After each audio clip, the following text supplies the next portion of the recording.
Good afternoon, fellow Centennial students. Today, I will broach a very polarizing topic. It literally deals with matters of life or death. Capital punishment. America stands alone as the only first world country that still allows for capital punishment. In Canada, the last two prisoners were executed in 1962. And while the reintroduction of capital punishment is highly unlikely, in recent years, Canadian public support is now comparable to the American position at 63% support. The question I seek to answer today is whether capital punishment should be reinstated in Canada or not. Well, after researching both sides of the argument, I have established that capital punishment should be granted to those culpable of capital crimes, as it warrants a fair punishment, deters future crimes, and often provides consolation to those affected. Firstly, the people on death row consist of those who have done the unimaginable, the worst of the worst, hence merit a penalty that entirely fits their crime. From the beginning of time, humans have sought justice. We are taught as children that there are consequences for our actions. Therefore, by legalizing the death penalty, the court would lawfully apply the stern penalties that many criminals deserve. Lesser crimes warrant lesser punishments, but capital crimes merit capital punishment.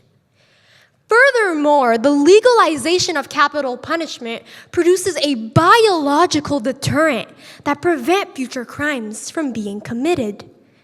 In recent investigations acquired by the research fellow in empirical policy, it was asserted that the death penalty has consistently demonstrated reduced murder rates due to numerous biological factors.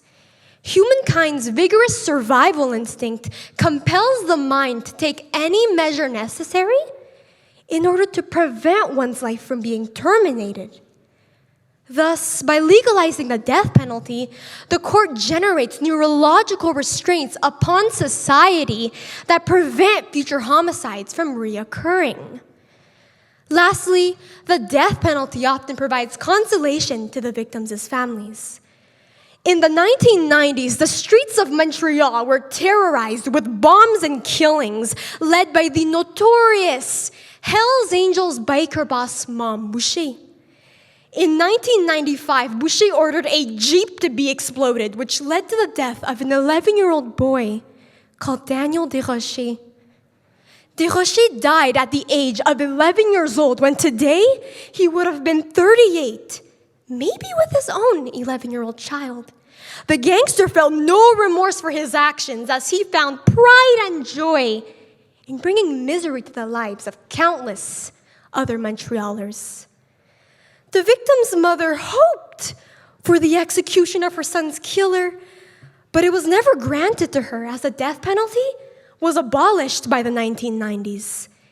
If you were to suffer the pain that Daniel's mother went through, you would likely vouch for the offender's execution too. A homicide creates lifelong trauma to the victims and their families, and it is the court's duty to diminish the number of individuals affected by reinforcing capital punishment. Ultimately, legalizing the death penalty would do no less than promote justice for the citizens of Canada. This penalty bestows a fair punishment, deters future crimes, and often provides consolation to the victims' families. If Canada were to reinforce the death penalty, the innocent would move forward with tranquility.